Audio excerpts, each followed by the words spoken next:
The frosty air over East Prussia cut at the lungs like a razor blade. On February 14, 1945, in the sky over Königsberg, Captain Alexei Vorozhaikin gripped the controls of his Yak 3 so tightly that his knuckles turned white. Below, through ragged clouds, the frozen land of East Prussia, the Third Reich's last eastern bastion, was visible. The roar of the M105 PF engine merged with the howl of the wind at an altitude of 4,000 meters. The radio crackled with interference, but short reports from ground spotters broke through the static. The enemy was somewhere nearby. Vorozhaikin felt it in his gut, an instinct honed over 120 aerial battles. If this story interests you, like and subscribe to the channel. Many amazing facts from aviation history are yet to come.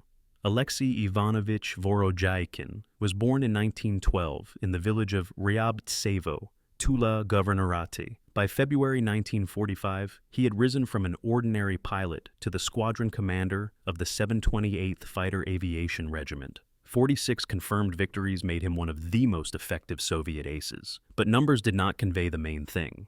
The Predator's intuition that had saved his life countless times in the skies over Stalingrad, Kursk, and Belarus. On this February day, the regiment was tasked with covering Il-2 attack aircraft, which were to strike a railway station near Königsberg. The German command was transferring reinforcements to the Eastern Front through it, attempting to stem the advance of Marshal Vasilevsky's Third Belarusian Front. Every train carrying troops or ammunition that broke through this bottleneck meant additional losses for Soviet infantrymen. Vorozhaikin's Yak 3 was a special machine. Built at factory number in Novosibirsk, it rolled off the assembly line in November 1944. Light, only 2697 kilograms at takeoff weight, it could reach speeds of up to 650 kilometers per hour at an altitude of 4,100 meters. German pilots initially underestimated these small fighters with red stars on their wings. Messerschmitt Bf 109Gs seemed more imposing, their Daimler-Benz engines roaring more powerfully. But Soviet designers Yakovlev created not just an aircraft, they created a weapon honed for aerial combat. The cockpit smelled of aviation fuel and machine oil, a scent that had become familiar to Vorozhaikin over the years of war.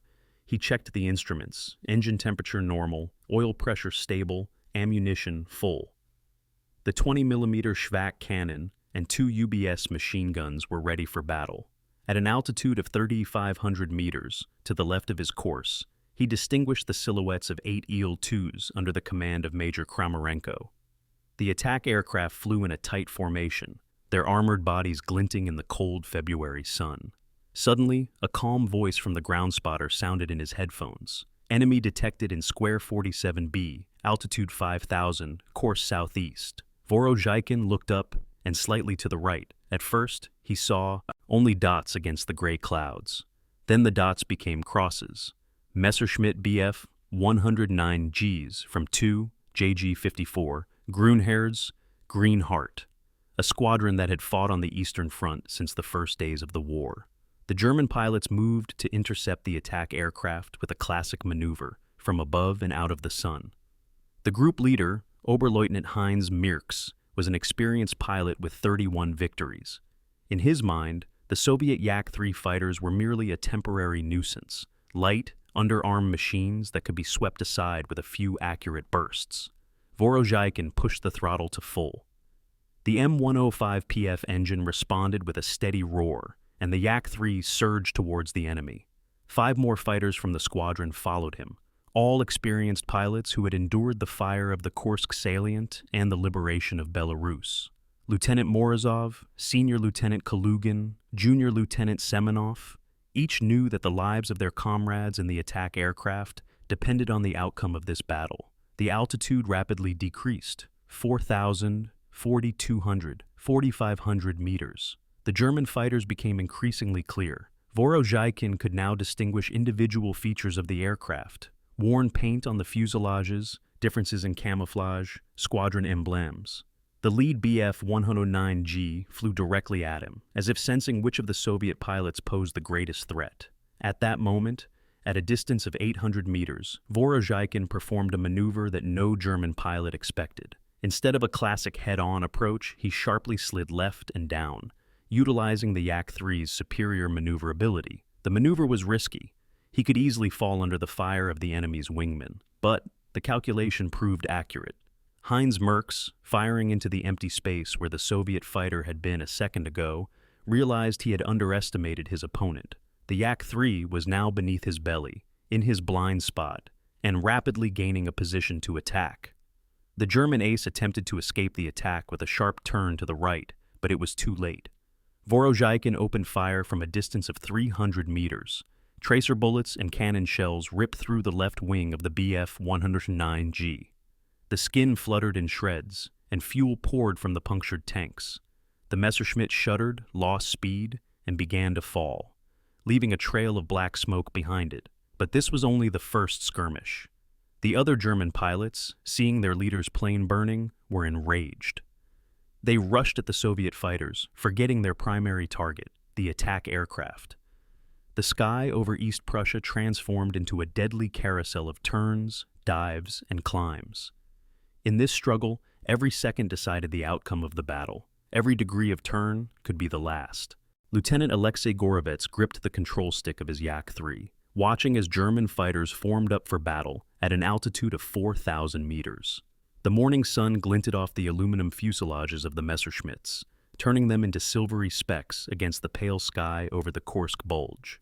On July 6, 1943, the air thrummed with the tension of the coming battle. The intermittent radio chatter of German pilots reached the Soviet pilots' headphones. They discussed the new Russian fighter with mockery. Too light, too simple, unworthy of the Luftwaffe ace's attention. Gorovets recognized the voice of Major Walter Novotny, one of the Third Reich's most successful fighter pilots. The MM-105PF engine hummed smoothly, without interruption. Gorovets checked his instruments. Fuel was sufficient for half an hour of intense maneuvering, ammunition full. His squadron from the 18th Guards Fighter Aviation Regiment was tasked with covering Il-2 attack aircraft, heading towards German positions near Prokhorovka. Dark silhouettes appeared on the horizon, a group of 8 Bf-109G6s, led by Nowotny. The German machines had an advantage in altitude and pilot experience, but Soviet pilots knew the peculiarities of their fighters better than any manual. The Yak-3 was designed for air combat at low and medium altitudes, where its maneuverability and climb rate surpassed its German counterparts. Gorovets signaled his wingman, Junior Lieutenant Petrov, and began to climb. The Soviet machines flew in pairs, using tactics honed in battles over Stalingrad. The first pair attacks the enemy's lead fighters, the second covers from the flank, the third remains in reserve for finishing off or repelling a counterattack. Nowotny, with 258 aerial victories to his name, led his group into a dive on the Soviet fighters. The German pilots intended to use classic tactics, a high-speed attack from above, a short burst, and then a retreat for another pass. This scheme had brought them success against outdated I-16s and even against LA-5s. However, the Yak-3 reacted to the enemy's maneuver with unexpected speed. Gorovets sharply pulled his machine to the left, evading the lead German fighter's attack, and immediately turned to attack. The Soviet fighter seemed to dance in the air. Its lightweight and powerful engine allowed it to perform aerobatics without losing speed. The sound of the Shivak cannon ripped through the air. Gorovets opened fire on Nowotny's Messerschmitt from a distance of 200 meters. The German ace tried to turn right, but the Yak-3 easily followed, closing the distance. Tracer rounds passed by the German fighter's cockpit, forcing Nowotny to descend sharply. Meanwhile, Petrov attacked the second German fighter. His Yak-3 literally hung over the Bf-109, using its superior climb rate. A short burst from the cannon and 2 UBS machine guns hit the left wing of the German machine. The Messerschmitt tilted and began to fall, leaving a trail of black smoke. Nowotny realized he had underestimated the enemy. The Russian fighters did not act like ordinary opponents. They used every advantage of their machines with a skill that only came with experience. The German ace ordered his group to reform into a defensive circle, a classic maneuver for protection against superior enemy forces. Gorovets saw the enemy's intentions and split his squadron. 4 Yak-3s continued the attack on the German circle from below, using the blind spot under the Messerschmitts' fuselages, while the remaining machines approached from above, cutting off escape routes. This tactic required precise coordination and flawless piloting. The roar of the engines reached maximum RPMs. The dogfight turned into a deadly dance of metal birds at an altitude of 3,000 meters above the fields of the Kursk region.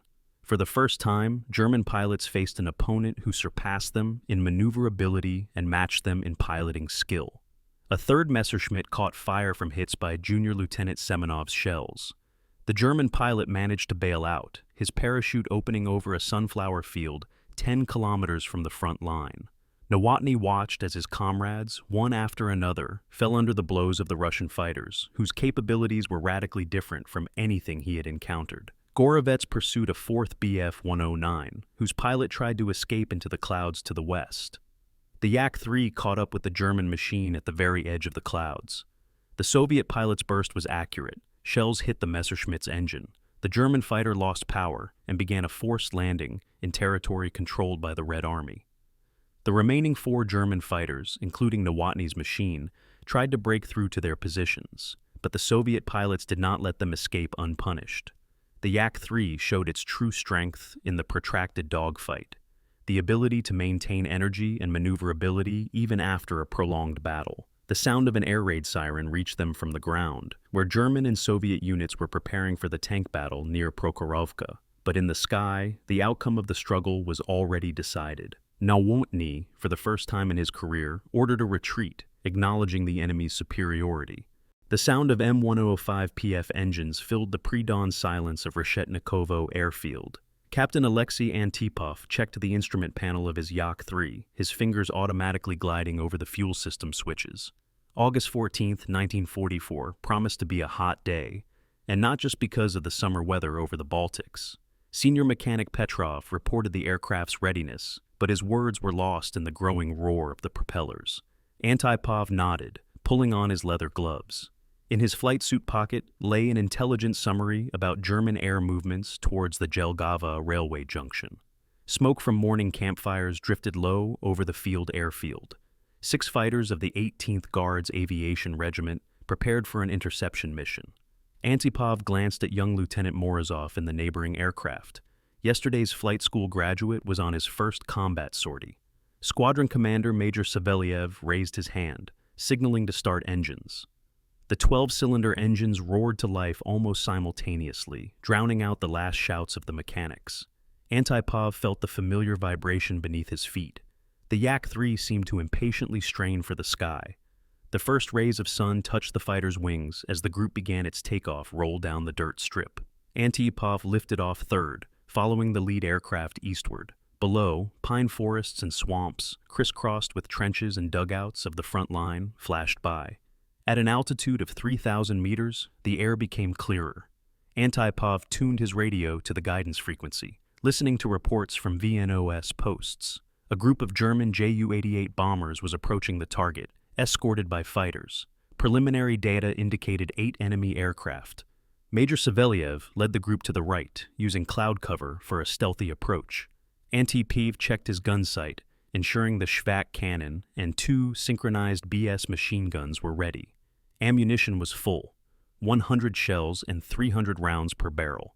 Through binoculars, the silhouettes of enemy aircraft were already discernible. The Ju-88s flew in a tight formation at 2,500 meters, covered from above by 4 Messerschmitt Bf-109G6s.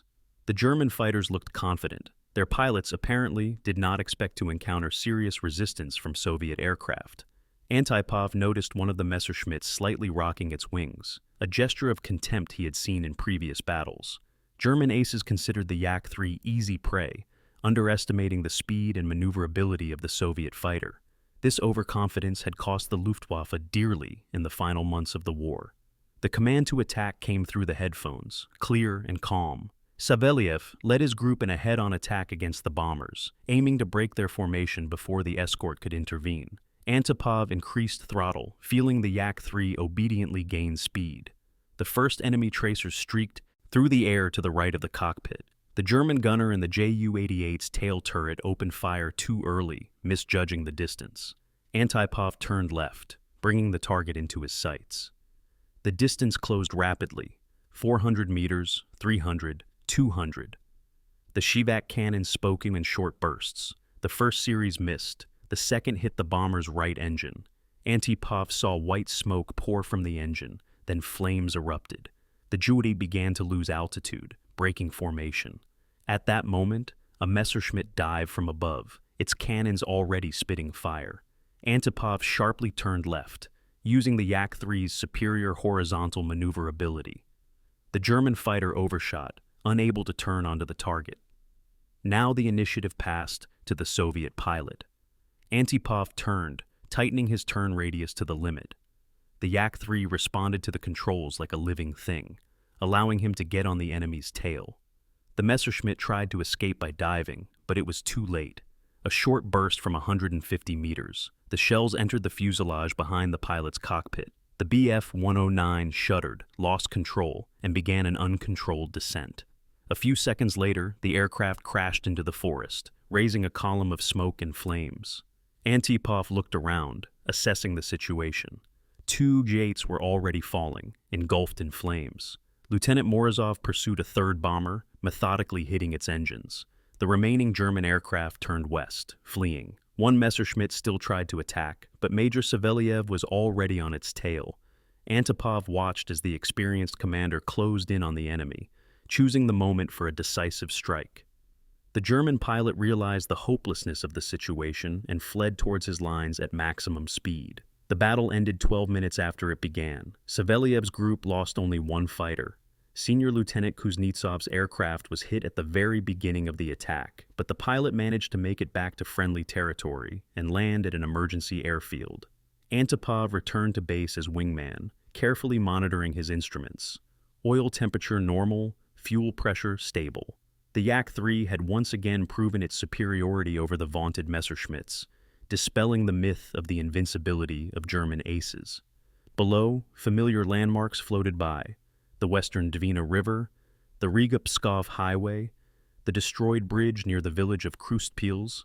The front line was gradually shifting westward, leaving liberated towns and villages behind.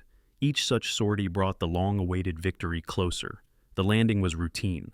Mechanic Petrov was already waiting at the parking spot, ready to service the aircraft. Antipov shut down the engine and removed his helmet, listening to the silence of the peaceful morning.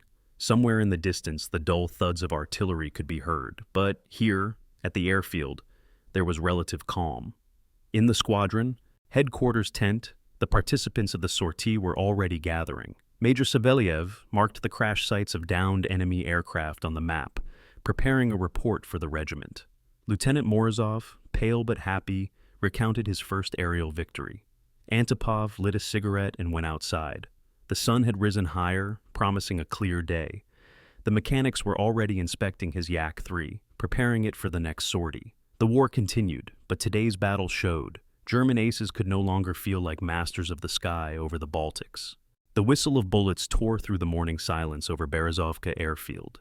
Senior Lieutenant Alexei Gorovets pressed himself against the wing of his Yak-3, feeling his hands tremble with adrenaline. German Messerschmitts appeared from behind the clouds like a flock of predatory birds, their engines roaring menacingly and mercilessly. Dust rose in columns from the explosions, mixing with the smell of aviation fuel and burnt metal. July 7, 1943, promised to be a routine patrol day. The morning fog was just beginning to dissipate over the Kursk Bulge when the radio operator reported the approach of an enemy group. Gorovets managed to spot the characteristic silhouettes. 9 Bf-109s, flying in a tight formation at low altitude. Mechanic Sergei Kuznetsov hastily disconnected the last hoses from the fuel tank. His face, covered in oil stains, reflected the same tension that gripped the entire airfield. Personnel scattered to shelters, but several technicians remained, ready to start the fighter engines at any second. Gorovets raised his head to the sky, where German aces were already beginning their dive. Their tactics were perfected to the smallest detail: a swift attack, climbing to altitude, a repeat approach. The Yak-3 stood alone among the aircraft dispersed across the field, its streamlined fuselage gleaming in the morning sun. At that moment, Gorovets heard a familiar sound, the high whistle of anti-aircraft artillery shells. Senior Sergeant Petrov's battery opened fire from the edge of the forest, trying to disrupt the enemy attack. Tracers streaked through the air in red lines, creating a deadly web around the German machines. One of the Messerschmitts broke away from the group and headed straight for the Soviet fighter parking area. The The pilot, apparently, decided to destroy the aircraft on the ground, preventing them from taking off. Gorovets watched as the enemy fighter descended, preparing for machine gun fire. Mechanic Kuznetsov shouted something unintelligible, waving his hands towards the shelters. But Gorovets was already running to the cockpit of his Yak-3. The instinct of an experienced pilot told him the only chance to save the airfield was to get airborne and engage in battle. The M105PF engine started on the first try, emitting the characteristic rumble that Soviet pilots loved so much. Gorovets quickly scanned the instruments: oil pressure, temperature, RPM, all normal. The radiator flaps automatically opened slightly, preparing for maximum operation. The first burst of German machine gun fire missed, raising fountains of earth a few meters from the tail of the Yak-3. Gorovets added throttle, and the fighter surged forward along the dirt runway. Speed increased rapidly, a testament to the machine's lightweight and powerful engine. A second Messerschmitt was on an attack course, but it was too late. The Yak-3 lifted off the ground at a speed of only 120 kilometers per hour, demonstrating astonishing takeoff characteristics. Gorovets immediately began to gain altitude, pulling the aircraft away from ground fire. The German pilots apparently did not expect such a rapid takeoff. Their attack was designed to destroy stationary targets, but now an adversary had appeared in the air. Gorovets saw the Messerschmitt formation begin to rearrange, preparing for an aerial battle. At an altitude of 500 meters, Gorovets leveled the machine and assessed the situation. 9 against 1. The odds were not in his favor, but the Yak-3 had advantages the Germans were not yet aware of. Lightness, maneuverability, climb rate, all of this could play a decisive role in the upcoming battle. The leader of the German group, Oberleutnant Werner Müller, already had 32 enemy aircraft shot down to his credit. His Bf-109G6 was adorned with a personal emblem, a black cross on a yellow background. Müller considered himself an ace, and not without reason. Most Soviet fighters were inferior to his machine in speed and armament. But today he was to meet the newest Soviet fighter, whose existence German intelligence was only just beginning to suspect. The Yak-3 had entered service literally a month ago, and its combat capabilities remained a mystery to the enemy. Gorovets sharply put the aircraft into a right turn, avoiding a head-on attack. The Yak-3 responded to controls instantly, as if an extension of the pilot's hands. The German fighters overshot, unable to open accurate fire. Their heavy machines could not change direction of flight so quickly. Using his advantage in maneuverability, Gorovets got on the tail of one of the Messerschmitts. The distance closed rapidly. The Yak-3 accelerated faster than the enemy due to its lighter weight. The gun sight aligned with the fuselage of the enemy fighter, and Gorovets pressed the trigger. The SIVAC-20 cannon and UBS machine gun opened fire simultaneously. Tracers went straight to the target, and the German fighter shuddered from the hits. Black smoke poured from its engine, and then flames erupted. The pilot tried to guide the machine towards his lines, but the engine stalled completely. The first enemy spiraled to the ground, leaving a trail of thick smoke. Gorovets did not watch it fall. The remaining 8 Messerschmitts were already turning for an attack. Oberleutnant Müller personally led his flight in a head-on assault, counting on superior firepower. But the Yak-3 again demonstrated unexpected qualities. Gorovets sharply pulled the nose of the machine upwards, using the fighter's excellent climb rate. The German pilots remained below, their heavy machines unable to replicate such a maneuver. Having gained the advantage in altitude, Gorovets immediately attacked from above. The second Messerschmitt came under fire as it tried to pull out of a dive. The pilot apparently underestimated the speed of the Soviet fighter and did not have time to evade. Shells hit the cockpit and fuel tanks. An explosion lit up the sky with bright flames, and debris scattered in all directions. The remaining 7 German fighters tried to surround the lone Yak-3, but the Soviet machine seemed to slip out of trap after trap. Gorovets used every advantage of his aircraft: a small turning radius, rapid altitude gain, swift diving. The third enemy fell victim to a sudden attack from below. Gorovets, at low speed, crept under the belly of the Messerschmitt and unleashed a long burst at point-blank range. The German fighter disintegrated in the air from a direct hit of a 20mm shell to the fuselage. The pilot did not even have time to eject. Oberleutnant Müller began to realize that he had encountered a new type of adversary. This Soviet fighter surpassed everything he had fought before: light, fast, maneuverable, a true aerial combatant. But the German ace was not going to give up without a fight. The fourth victory came to Gorovets after a prolonged maneuvering battle. The German pilot tried to use the superiority of his Bf-109 in horizontal speed, but the Yak-3 would not let him get away. Each time the Messerschmitt tried to break off, the Soviet fighter closed the distance due to better aerodynamics. The final attack was carried out vertically. Gorovets used the excellent climb rate of the Yak-3 to get on the enemy's tail from above. The German pilot could not evade the fire and sustained fatal damage to the engine. His fighter crashed into the forest, raising a column of black smoke above the pine tops. The 5th and 6th Messerschmitts tried to attack the Yak-3 simultaneously from different directions, but the Soviet fighter slipped out of the pincer movement thanks to its amazing maneuverability. Gorovets pulled the machine into a steep climb, then rolled over on its wing, ending up on the tail of one of the adversaries. A short burst, and another Bf-109 turned into a burning torch. The 6th German fighter tried to hide in the clouds, but the Yak-3 caught up with it there too. In the dense shroud of fog, the final duel unfolded, where the more experienced and cool-headed pilot won. Oberleutnant Müller was left alone against Gorovets. The German ace understood that his chances of victory were dwindling with every minute. His heavy fighter was consuming fuel faster, and soon he would have to return to base. But first, he had to try to shoot down this damned Soviet aircraft. The last battle lasted almost 10 minutes. Two experienced pilots demonstrated supreme aerobatics, using all the capabilities of their machines. Müller tried to force a horizontal fight, where his Bf-109 had an advantage, but Gorovets invariably shifted the struggle to the vertical plane. The end came suddenly. Müller made a small error in calculating a turn, and the Yak-3 immediately appeared on his tail. Gorovets did not delay. A short, precise burst, and the 9th German fighter began to fall, leaving a trail of flames and smoke. The Oberleutnant managed to bail out of the cockpit, but landed on Soviet territory. Gorovets turned his Yak-3 towards his home airfield. Fuel was critically low, but it was enough to reach the runway. Below, Mechanic Kuznetsov was already preparing fire extinguishers and medical aid. The battle had been watched from the ground, and everyone understood the scale of the feat accomplished. On the morning of July 14, 1943, a heavy, pre-storm humidity hung over the Kursk Bulge. Captain Alexei Gorilov checked the instruments of his Yak-3 for the 3rd time in the last 10 minutes. The engine ran smoothly, but the pre-flight nervousness remained. Behind the squadron, artillery rumbled, a reminder that the German offensive was entering its decisive phase. In his headphones, the regimental commander's voice crackled, relaying the coordinates of enemy fighters detected by reconnaissance.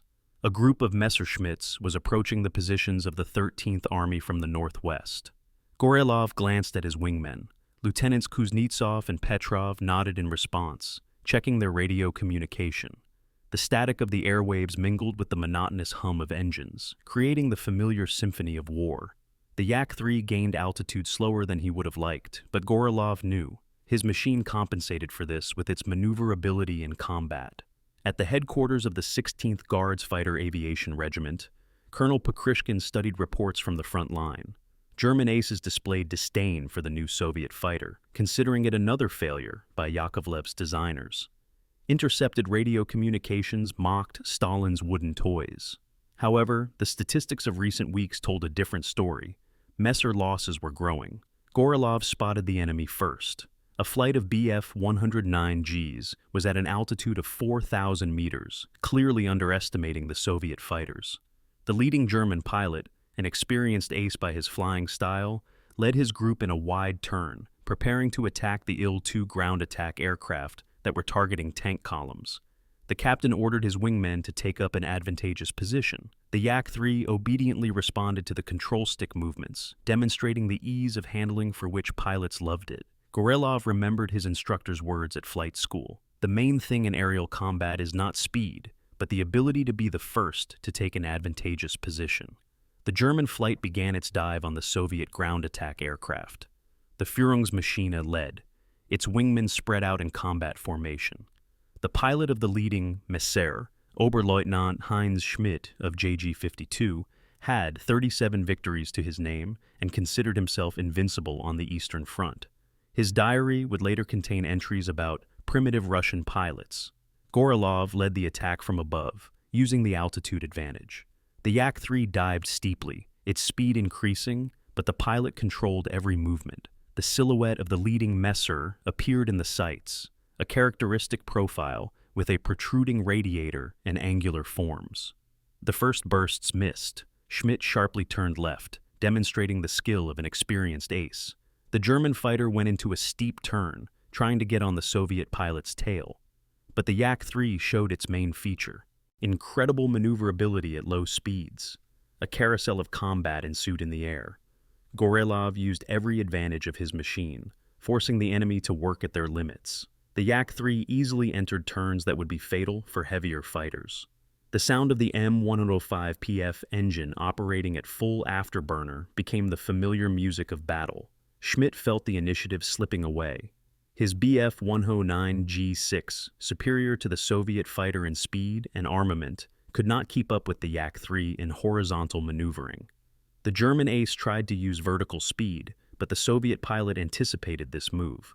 Kuznetsov and Petrov, meanwhile, engaged the other Messers. Lieutenant Kuznetsov, despite his limited experience, demonstrated excellent training. His Yak-3 methodically pressed the enemy, preventing them from taking an advantageous attack position. The dogfight broke down into several individual duels. Gorelov sensed the moment. Schmidt, engrossed in the pursuit, made a mistake. His Messer hesitated for a second in a turn. The Yak-3 instantly closed the distance, and the 20mm Schwack cannon fired a short burst. The shells hit the root of the German fighter's wing. The Bf-109G shuddered from the hits. Dark smoke trailed from the damaged wing, a sign of fire in the fuel system. Schmidt tried to pull the aircraft away from the enemy, but the controls were no longer responding. Gorelov watched the German pilot struggle with the malfunctioning machine and did not deliver the final blow. One of Schmidt's wingmen, seeing his commander's demise, tried to attack Gorelov, but the Soviet ace was ready for such a development. The Yak-3 sharply slid down, evading the attack, and then instantly turned around. The German pilot did not have time to react to such a rapid change in the situation. Gorelov's second victory came a few minutes later. The inexperienced German pilot, disoriented in the fight, exposed the side of his aircraft to the fire of the Soviet fighter. The Yak-3 demonstrated another advantage: excellent firepower when applied correctly. The remaining Messers hastily left the combat area.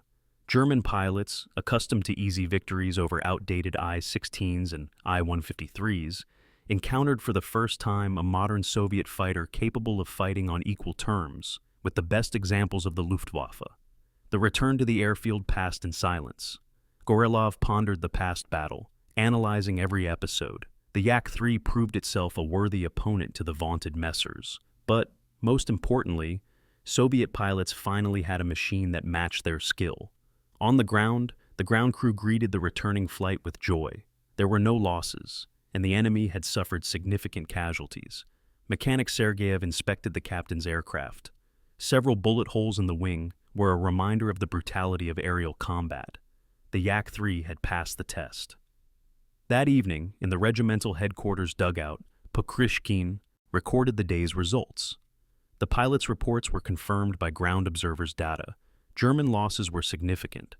For the first time in many months of the war, Soviet aviation could counter the enemy, not only with the courage of its pilots, but also with worthy equipment. The sound of the M105 engine that night became a lullaby for the tired pilots.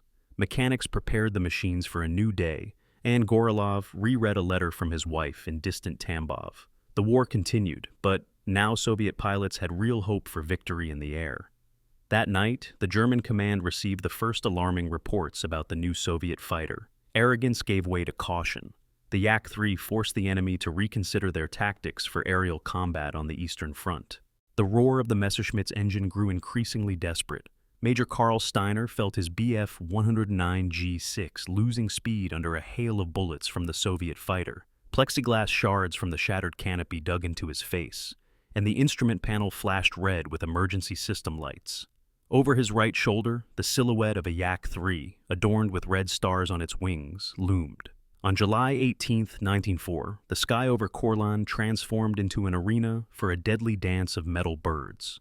The third day of the Soviet offensive, in the Rezekne direction, forced the Luftwaffe to commit all its reserves. JG-54, Hertz, received orders to stop the advance of Il-2 ground attack aircraft, covered by new Soviet fighters, at any cost. Steiner remembered the taunts in the officers' mess at Shaoyai airfield just a week ago. Oberleutnant Müller displayed photographs of a captured Yak-3, pointing out its modest size and wooden tail construction. German pilots laughed at the Soviet plywood, contrasting it with the might of their Gustavs and their 1475 horsepower Daimler-Benz engines. Now, that plywood was methodically shooting down a flight of the second group of JG-54. Captain Ivan Kozhedub of the 180th Guards Fighter Aviation Regiment executed a left turn, keeping the German fighter's tail in his sights. His Yak-3 responded to every movement of the stick with incredible precision. The VK-105PF-2 engine ran smoothly, oil temperature remained normal, and the 20mm VAC cannon still had ammunition. The aerial combat began at 1420 at an altitude of 4,000 meters. 8 Messerschmitts attacked a group of 6 Yak-3s, escorting ground attack aircraft to the Rezekne railway junction. The Germans relied on their numerical superiority and the high-altitude performance of their machines, but the Soviet pilots did not engage in high-altitude combat. Flight Commander Guards Major Alexei Alel-Yukin was the first to descend, drawing the enemy into the optimal operating zone for Soviet fighters. At altitudes up to 3,000 meters, the Yak-3 surpassed the Messers in almost all parameters: speed, climb rate, and maneuverability. Steiner tried to pull out of the dive, but the Soviet fighter clung to him like a shadow. A burst from the Yak-3's cannon and machine guns riddled the right wing of his aircraft, damaging the aileron. The Bf-109 banked sharply to the right, and Steiner felt himself losing control. Desperate voices of his comrades crackled in his helmet radio. Oberfeldwebel Kraus reported an engine fire. Lieutenant Schmidt yelled that his aircraft was being attacked by 2 Soviet fighters simultaneously. Radio chatter mingled with the howl of the wind through the punctured canopy. Kozhedub shifted his aim to the lead aircraft of the German flight. Major Steiner was an experienced pilot. The yellow stripes on his fuselage, indicating his commander status, attested to this. But the experience of battles on the Eastern Front had taught the Soviet ace-2 read the enemy's intentions from barely perceptible changes in flight. The German pilot attempted a classic maneuver, a sharp dive followed by a climb using accumulated speed. This maneuver might have worked against an I-16 or early Yak-1 modifications. But the Yak-3 possessed phenomenal climb rate. Reaching 5,000 meters took only 4.1 minutes. Kozhedub did not let the enemy escape. His fighter clung to the Messer's tail as if glued, mirroring its every maneuver. When Steiner attempted a barrel roll, the Soviet pilot anticipated the movement and opened fire with a lead. A 12.7mm UBS machine gun bullet pierced the Bf-109's fuel tank. Aviation gasoline B4 streamed down the fuselage, leaving a rainbow trail in the air. Steiner smelled the characteristic odor of fuel in the cockpit and understood. The aircraft had become a flying bomb. Below, at an altitude of 1,500 meters, another episode of the aerial battle unfolded. Junior Lieutenant Georgy Milnikov led his Yak-3 in an attack on a pair of Messers, attempting to get on the flight commander's tail. The 20-year-old pilot from Siberia had been fighting for only 4 months, but had already shot down 7 enemy aircraft. The German pilots operated according to a well-rehearsed scheme. One aircraft drew the Soviet fighter's attention, while the second approached from the side for an attack. This tactic had brought JG-54 many victories in battles against less maneuverable Soviet aircraft, but the Yak-3 allowed the pilot to control several directions at once. Milnikov sharply turned left, evading the wingman's attack, and then immediately turned right, finding himself on the lead aircraft's tail. The German pilot did not have time to react to such a rapid change in situation. A short burst from the Yak-3's cannon shattered the Bf-109G6's cockpit. Steiner watched as the aircraft of his group caught fire one after another. The experience of aerial combat over Stalingrad, Kursk, and Belarus suggested the battle was lost. Soviet fighters operated too cohesively. Their machines possessed clear advantages at low altitudes. He made a decision that came with immense difficulty. Steiner pushed the engine to emergency power and directed the burning Bf-109 towards the border with occupied Lithuania. Perhaps he could reach his territory and attempt a forced landing. Kozhedub did not pursue the damaged enemy fighter. Fuel was running low, and cannon ammunition was nearly depleted. Furthermore, the battle between Il-2 ground attack aircraft and enemy anti-aircraft artillery was still ongoing below. Covering the strike aircraft remained the primary objective. The Soviet ace looked around. Only 3 Yak-3s from his flight remained in the sky. The other comrades had either returned home with damage or Kozhedub preferred not to think about it now. The time for summing up would come later, in the dugout of the airbase by the light of a makeshift lamp. Below, the ruins of Rezekne Railway station smoldered. The ground attack aircraft of the 1st Air Army had completed their mission. A vital supply hub for Army Group North was disabled. The Soviet offensive in Courland could continue. Major Steiner reached Shalyai Airfield on 1 engine. His Bf-109 made a hard landing, sustaining serious damage. Of the 8 aircraft from the 2nd group of JG-54, only 4 returned to base. The rest remained somewhere in the sky over Latvia. That evening, in the officers' mess of the German airfield, no one laughed at the Soviet plywood. The Yak-3 had proven its effectiveness in the most convincing way. A pre-dawn silence hung over Kurovica airfield. Wisps of fog rose from the frozen ground, and only the steady crackle of cooling engines disturbed the peace of the October morning. Captain Alexei Gromov stood by his Yak-3, scanning the distant tree line through binoculars, behind which German positions lay hidden. The fog slowly dissipated, revealing the frost-covered wings of the 18th Guards Aviation Regiment's fighters. Mechanics finished their pre-flight checks, inspecting every bolt, every detail. War had taught them not to trust to chance. In the staff tent, Lieutenant Colonel Pakrishkin bent over a map of East Prussia. Red arrows indicated the direction of Soviet troop advances, blue markers, enemy airfields. Reconnaissance reported a concentration of Messerschmitts at Insterburg base. German aces were preparing for a decisive battle.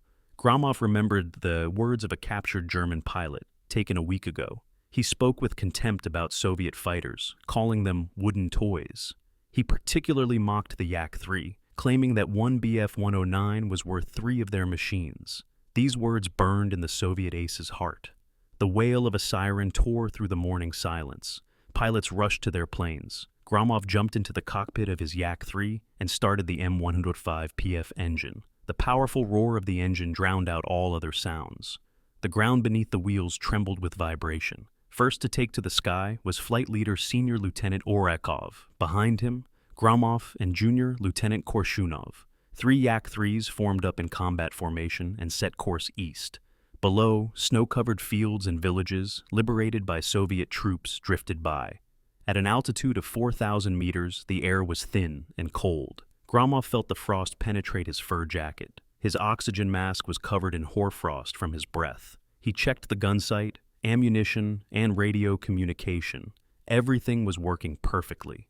Ahead, the outlines of German territory appeared. The reconnaissance had not been mistaken. A flight of Messerschmitts was taking off from Insterburg airfield. 4 Bf-109s gained altitude, their yellow noses gleaming in the morning sun. The Germans were coming to intercept the Soviet group. Orakov radioed a short command to engage. The Yak-3s turned into combat formation and began to close with the enemy. Gromov felt the familiar tension before a fight. His fingers tightened on the control stick, his thumb resting on the cannon trigger. The German flight came in for a head-on attack, relying on their superiority in speed and armament. The lead Messerschmitt opened fire first from long range. Tracer bullets drew fiery lines in the air, but missed their target. The Germans underestimated the maneuverability of Soviet fighters. Gromov sharply pulled the stick back and went into a steep turn to the left. The Yak-3 obediently turned, demonstrating excellent handling at low speeds. The German fighter overshot, unable to react to the maneuver. Now the Soviet ace was on the enemy's tail. A short burst from the VYA-23 cannon and UBS machine guns. Shells slammed into the Messerschmitt's fuselage, leaving ragged holes in the duralumin's skin. Steam billowed from the punctured radiator. The German plane began to lose speed and altitude. A second Bf-109 tried to get on Gromov's tail, but Korshunov warned his comrade in time. The young pilot attacked the German from above, forcing him to break off and lose his advantageous position. The coordinated actions of the flight bore fruit. The battle broke down into individual duels. Orakov pursued the lead German fighter, gradually closing the distance. The German tried to escape by diving, but the Yak-3 kept pace. In vertical maneuvers, the Soviet fighter proved a worthy opponent to the vaunted Messerschmitt. Gromov finished off the damaged enemy with a second burst. The German pilot managed to eject, and the white canopy of his parachute swayed in the morning air. One Bf-109 was shot down, but the battle continued. The remaining Germans fought with the desperation of the doomed. A third Messerschmitt came under Korchunov's fire. The young pilot acted coolly and calculatingly, not wasting ammunition. The German tried to escape into the clouds, but Korchunov anticipated the maneuver and met the enemy with a short, aimed volley. The surviving German ace found himself in a hopeless situation. 3 Yak-3s closed the encirclement, giving him no chance to escape.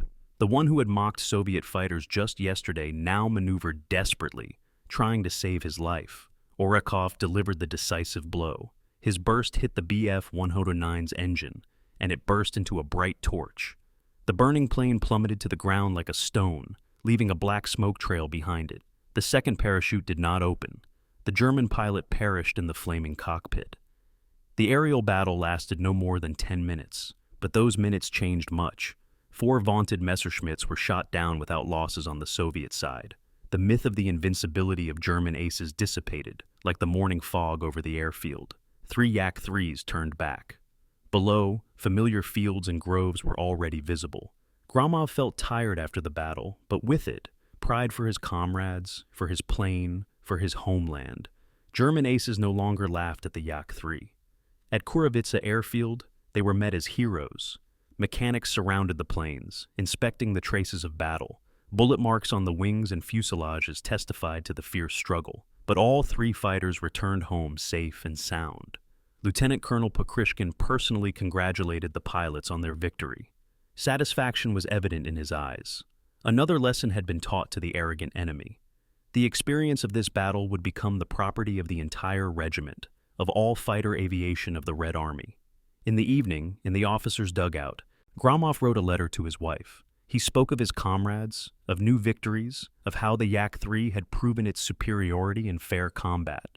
Outside, an owl hooted, the same sound that had accompanied the pilot in childhood. Now it sounded like a song of victory. The earth trembled under the blows of aircraft cannons as the last Bf-109 crashed into a wheat field near Kursk. Smoke rose to the sky in columns, like black candles on the altar of war. July 12, 1943, became the day when German aces realized their time was over. The whistle of the wind through the wreckage of planes sounded like a requiem for the invincibility of the Luftwaffe. Pausing for a moment, let's look at what happened on that day when the sky changed its color. Major Alexei Fedotov lowered the landing gear of his Yak-3, feeling the machine respond to every movement of the control stick. The airfield of the 18th Guards Fighter Aviation Regiment greeted him with a strip of packed earth and the smell of aviation fuel. Mechanics were already running towards the plane, their faces expressing the same thing as the pilots: tired satisfaction after a successful battle. In the cockpit next to him lay a worn photograph of his wife and daughter. Its corners had darkened from touches with gloved hands, and the faces in the picture seemed faded from the pilot's constant gaze. Fedotov carefully put the photograph into the breast pocket of his tunic, feeling his heart slow its pace after the adrenaline of the aerial combat. Sergeant Vlasov, the mechanic, ran up to the wing of the aircraft, his hands already reaching for the refueling hose. The Yak-3 consumed fuel economically, but every liter at the front was worth its weight in gold. Vlasov knew his machine like a living being. Every sound of the engine, every vibration of the airframe. He saw the pilot tiredly remove his helmet and understood. There had been downed planes again today. Fedotov jumped to the ground, feeling the firmness beneath his feet after 2 hours in the air.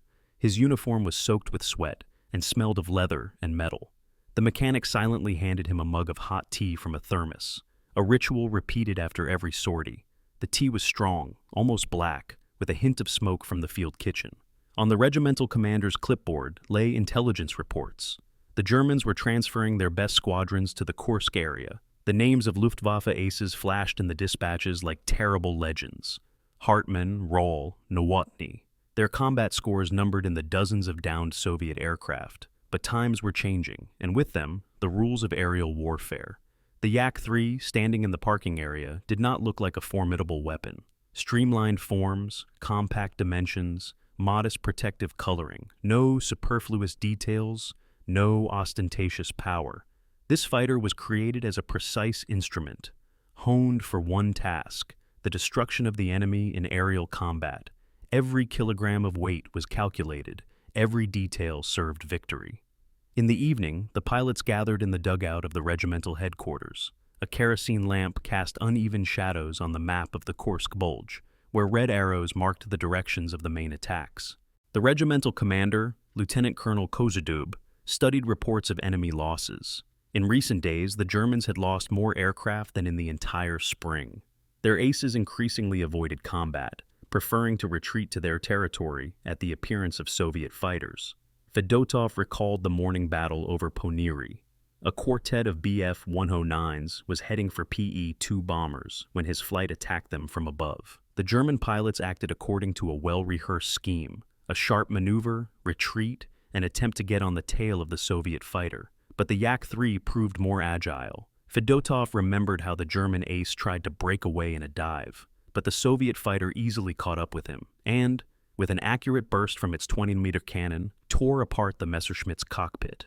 The whistle of the wind through the radio antenna wiring recalled that morning's battle. The pilot heard the same sound when the German fighter, engulfed in flames, fell to the ground. The sound of the wind became a melody of victory for him, a reminder that the war was turning in their favor. At dawn on July 13th, the airfield awoke to the roar of engines. Yak-3s taxied onto the runway one after another, their propellers kicking up dust and dry grass. Fedotov checked the instruments. Oil pressure, normal. Coolant temperature, stable. Ammunition, full. 150 shells for the cannon and 300 rounds for the machine guns. Enough for a good fight. The takeoff proceeded normally. The Yak-3 easily lifted off the ground, gaining altitude above the morning haze of the fields. Below, ruined villages, bomb craters, and charred tank hulks drifted by. War left its scars on the earth, but the sky remained an arena where one could fight on equal terms. The radio crackled with call signs. The spotter reported a group of German fighters in the area of Hill 183. 12 Bf-109s flew in formation, their silhouettes clearly outlined against the light clouds. These were experienced pilots. Their formation spoke of high training and combat experience. Fedotov turned his fighter to meet the enemy. The Yak-3 responded instantly, its light airframe allowing maneuvers inaccessible to heavier machines. The Germans also noticed the Soviet fighters and began to regroup for an attack. The deadly carousel of aerial combat began. The first seconds decided everything. Fedotov came in from above on the lead German quartet, aiming for the Messerschmitt's center section. A burst from the cannon ripped through the air with tracer rounds, but the German ace managed to dodge. The Bf-109 sharply turned left, trying to get on the Soviet pilot's tail, but the Yak-3 was built precisely for such maneuvers. Fedotov easily turned after the enemy, closing the distance with every second. The German pilot tried to escape in a dive, a classic tactic of experienced Luftwaffe aces. However, the Soviet fighter did not fall behind, its engine running smoothly and powerfully even at maximum RPMs. The second burst hit its target precisely. 20-millimeter shells pierced the German fighter's skin, damaging the engine. The Bf-109 smoked and began to lose altitude. The pilot tried to reach his positions, but the Yak-3 gave him no chance.